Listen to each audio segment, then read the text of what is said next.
war starts very soon. So there was this very big thing happening in Texas. Basically, the federal government said, over the border, we can cut some wire. Texas said no. And you think it would end at that. But all of these other states decided to say, we're on your side.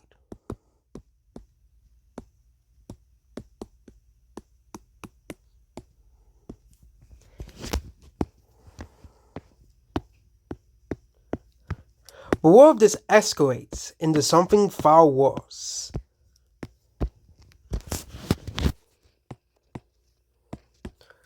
At the end of January, Texas refuses to back down.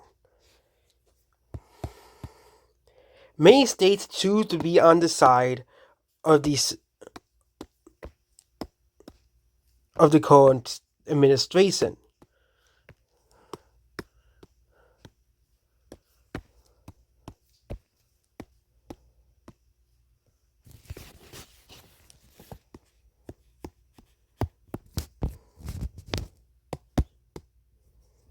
Vermont eventually will actually join simply because they have a Republican governor, but let's put Vermont on the other side.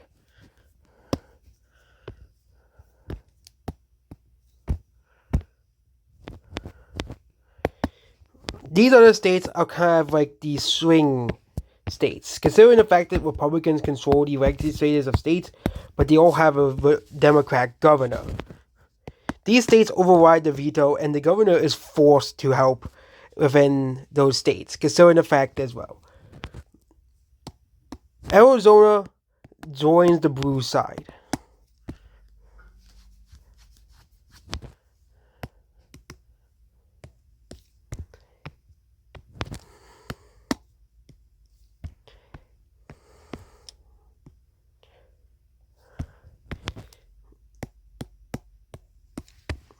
West Virginia and allies start to invade this part of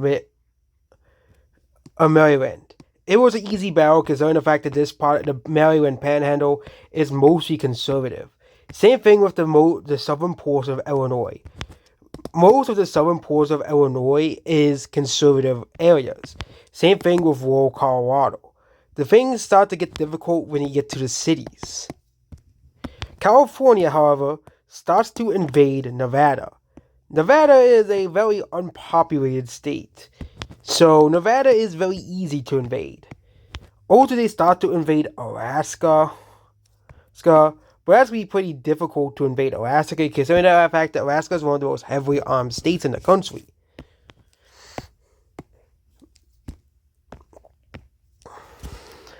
Virginia starts to invade portions of the southern Maryland. The Battle of D.C. begins. Most of the federal government that is remaining to the lower side moves to New York as a safe area. Yeah, considering the fact that D.C. is likely to be captured, the new capital of the other side of the U.S. is moved to like New York or somewhere like Boston. New Hampshire is gonna struggle. New Hampshire is completely surrounded on all sides. However, this battle is very, very deadly and is very, very costly. Michigan starts to invade the Toledo area in Ohio, as well. But the problem is invading the South. Texas starts to secure most of parts of the southern border to prevent the cartels from taking over. Mexican cartels, using the advantage, start to invade the area where Eagle Pass is. Texas sends massive troops to contain this area.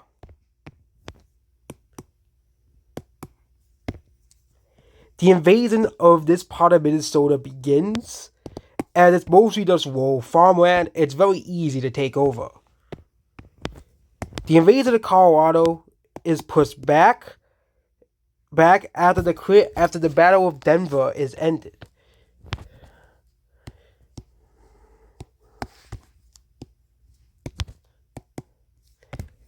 The invasion of the southeast portion of Utah begins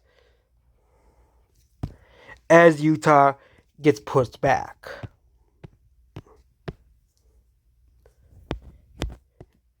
The royalist faction to Joe Biden is unable to push into Virginia. Yeah. New Hampshire is captured and is remade a royalist state. The 2024 election goes by, and Joe Biden is elected as president of the free state of the so-called United States of America, as the new states elect Donald Trump or Greg Abbott as the leader of the separatist faction.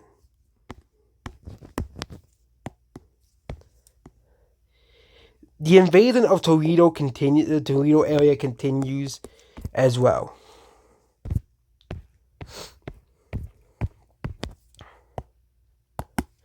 A rebellion in the South begins, mostly caused by Black Panther separatist groups.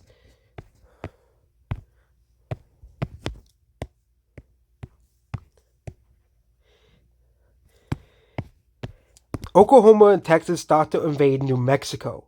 New Mexico is one of the few lightly populated states on the side of the blue team.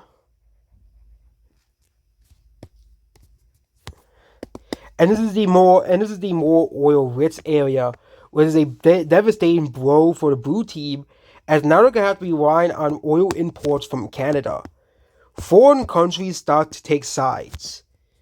Canada in the US and of course the US. Canada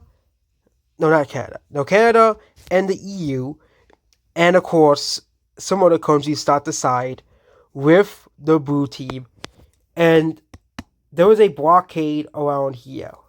However, unlike with the Confederate States of America, the red team does have some allies like Russia, India, and China. All three countries as well. Also, this opportunity is seen by China to invade Taiwan, and more geopolitical crises happen overseas. The invasion of this portion of Michigan begins as Ohio is still the invasion of Ohio continues, but is stopped. The invasion of Illinois continues, and they get up to the Chicagoland area. This is going to be one of the deadliest conflicts as well as northern part, as they also start to take out a lot of southern Wisconsin as well.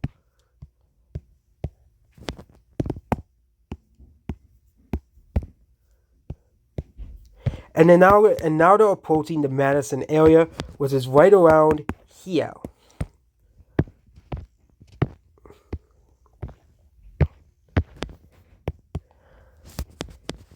California invades Las Vegas, which leaves this area with mostly desert. The reason why Oregon has unable to move is this part of Oregon secedes to join Idaho. This is a major blow to Oregon as they lose a lot of land, but most people don't live here. The new Iowa becomes a state kind of like West Virginia. However, they join the other side. Idaho, with the help of its new ally, starts to invade Washington and Oregon. The thing is that with most of these blue states, they're not very armed. Most of these bluer states start to arm minorities and other groups since their conscription isn't very high compared to the red states, and that starts to be a problem with various of these blue states.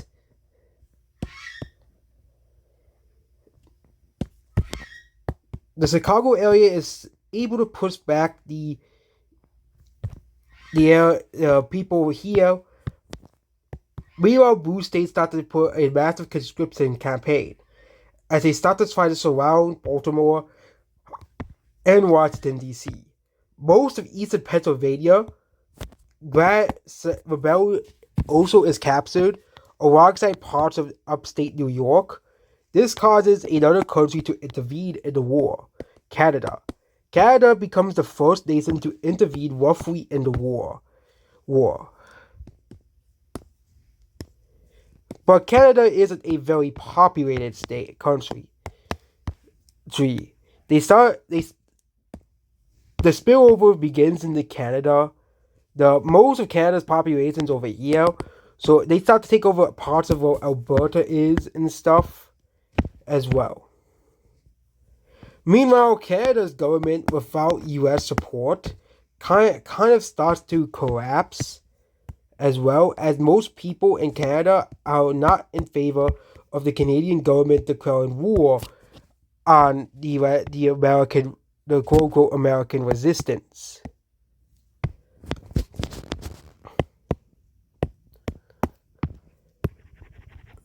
Both the red team and the blue team start to create a treaty on a national divorce.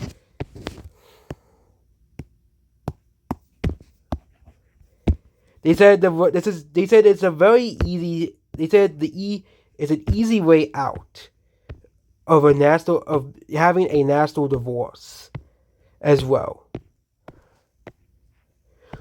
Well, meanwhile, the Black Panther separatists are defeated and taken down by most of the new state militias, which used to be the state national guards.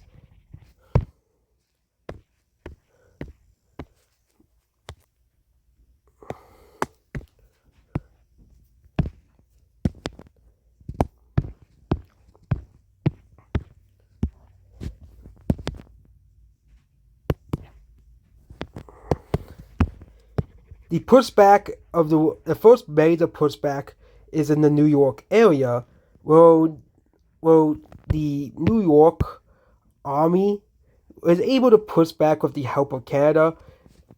And able to push back into Pennsylvania. The war basically effectively becomes a stalemate. As California has struggles to invade through the Rocky Mountain terrain,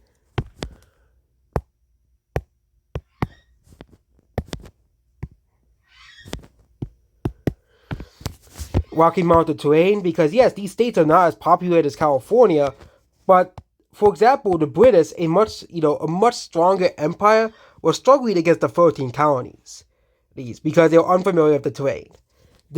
Most of this area is rocky, mountainous, and very hard to traverse. So this area becomes very difficult to traverse. Same thing, the reason why the war in Colorado is going so slowly. They're attacking the more populated areas, but also the more mountainous areas are taken because most of them are more conservative anyways. The invasion of Wisconsin continues into the central portion of the state. Millions of American refugees move south to Mexico and Central America and Canada. Some even make the long-way trip to Europe.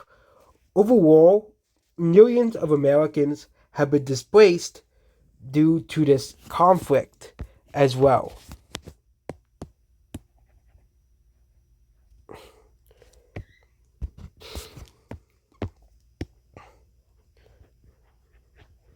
The invasion of western Pennsylvania continues and goes pretty smoothly, given the fact that most of the people who live in this area are conservatives.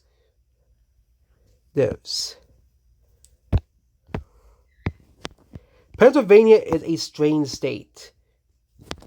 Most of the state, however, is very conservative, alongside with some of upstate New York as well. With most of this area being held up by Canadian troops.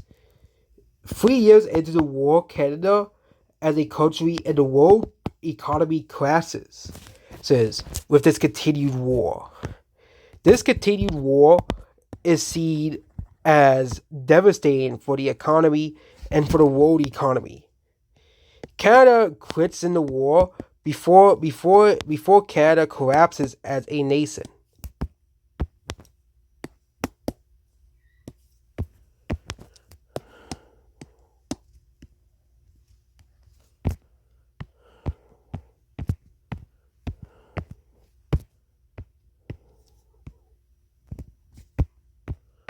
as Canada is dealing with its old problems there at home.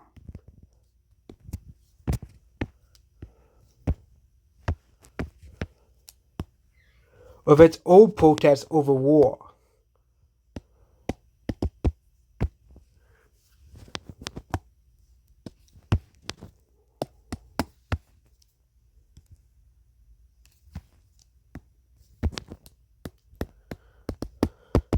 And also over housing costs in the country.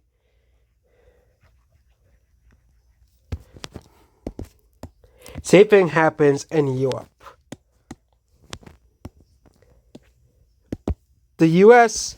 basically splits apart into two countries, causing a national divorce. There was either two scenarios that could happen. One,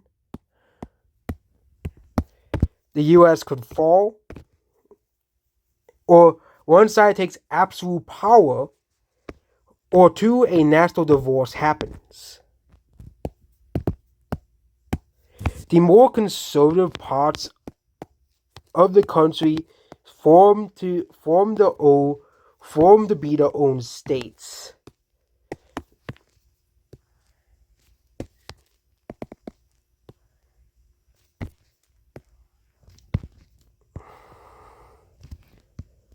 Meanwhile, the more liberal areas become their own countries.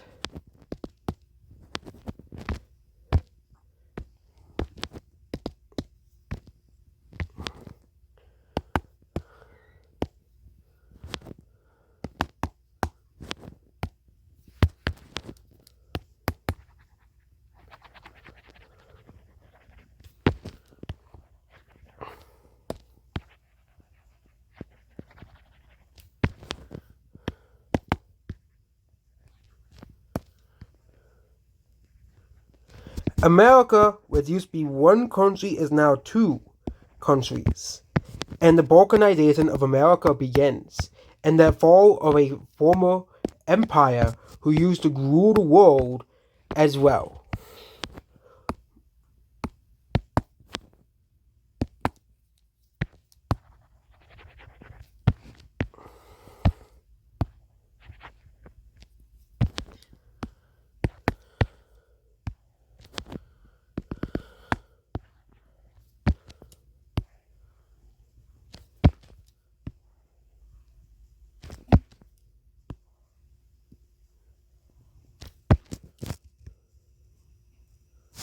State borders are redrawn.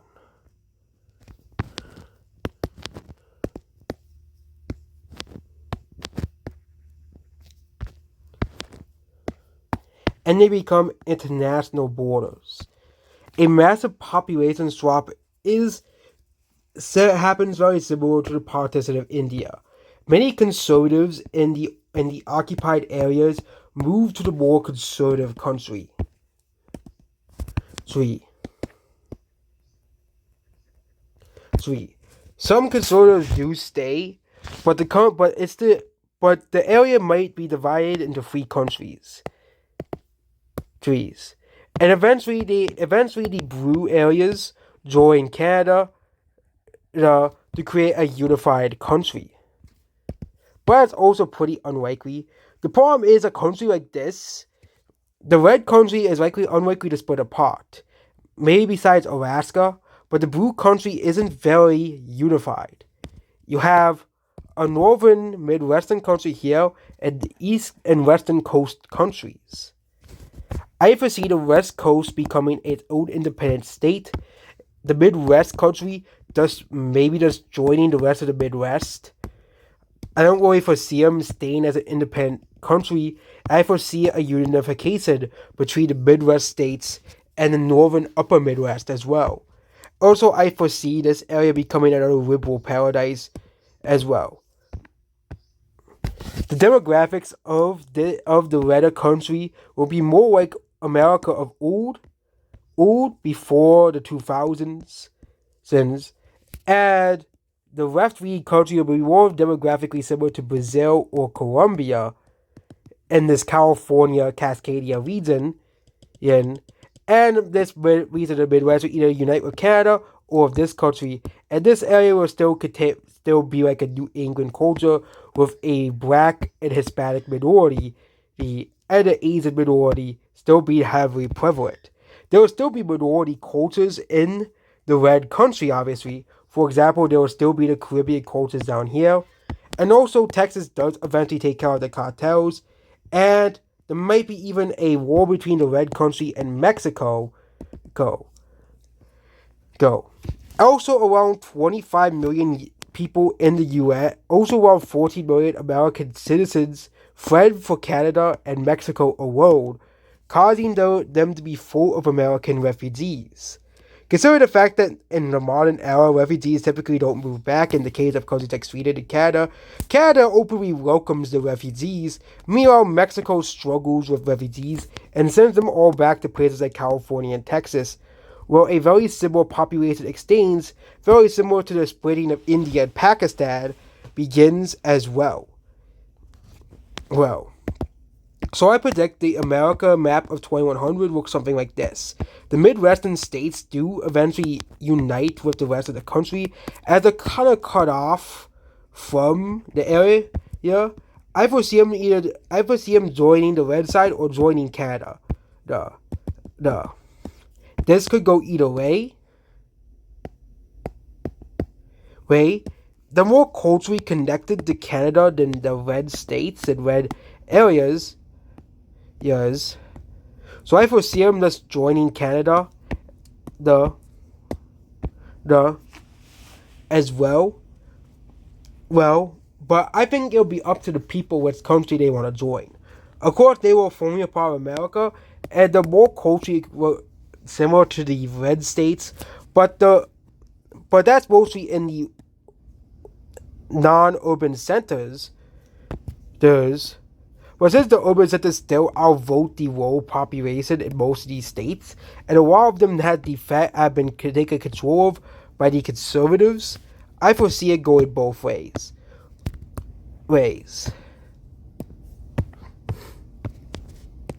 I foresee also the Panhandle that was captured by Maryland simply becoming a part of West Virginia. Yeah. As well.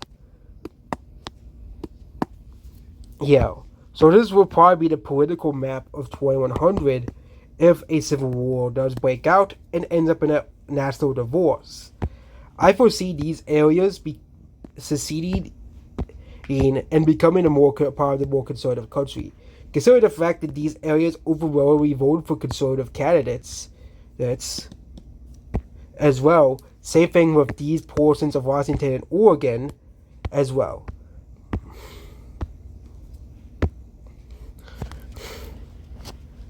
We can't really predict the far future, but yeah, the blue states on these sides are more demographically closer to Brazil, and South is still demographically the South, and this is still demographically like America of old as well. Expect this area to retain a lower population density than the more population dense northern areas as well. And the South will continue its economic rise as well. And Texas will be the sole superpower state of the red team. Goodbye.